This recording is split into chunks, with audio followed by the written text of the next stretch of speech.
లేదంటే బోట్లు రాజకీయం, ప్రధానంగా బోట్లు వైసీపీ నాయకులకు సంబంధించి దాంతో ఏకంగా బ్రిడ్జ్నే డ్యామేజ్ చేయాలనుకున్నారు. అది కూలిందంటే అది కొట్టుకుపోయిందంటే మొత్తం లక్షలాది మంది చచ్చిపోయి ఉండేవారు. ఇలాగా ఇందులో ఒకటేంటంటే వీళ్ళు ఎంత డైవర్ట్ చేసినా జనం అయితే అది చర్చ మానలేదు. అయిపోయిన తర్వాత పనికి వస్తుంది. లేదా ఒడ్డునున్నటువంటి వాళ్ళకు ఒక టాపిక్ అంటే ఫెయిల్యూర్ ని కవర్ చేయనీయకుండా ఒక టాపిక్ తీసుకొచ్చి ఇచ్చారు.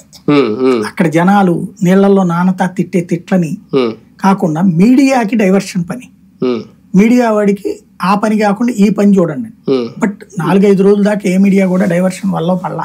అవును, ముందంటే ఇంకా తప్పదు, అవే చూపించాలి. అది చూపించి ఆ తర్వాత ఈ లోపు కాదంబరిని తీసుకొచ్చారు, మళ్ళీ వీళ్ళని అరెస్టులు చూపెట్టారు. ఏం చర్చించలేదు, మీడియా కూడా బ్రేకింగ్ లేసి ఊరుకుంది. అంటే అది కూడా వార్త అయింది తప్ప అది మేజర్ అవ్వలేదు. వీళ్ళు కోరుకున్నట్టు మొత్తం దాని మీద చర్చ వెళ్ళిపోవాలని ఎక్స్పెక్ట్ చేశారు, అది అవ్వాల. ఒక ఆస్పెక్ట్ లో సక్సెస్ అయ్యారు. అమరావతి నుంచి డైవర్షన్ విషయం, ఇక్కడ అమరావతిని ముంచడం కోసం, ఇది అమరావతిని కాపాడుకోవడం కోసం కుట్ర అన్నది తప్పు జగన్ చెప్పి.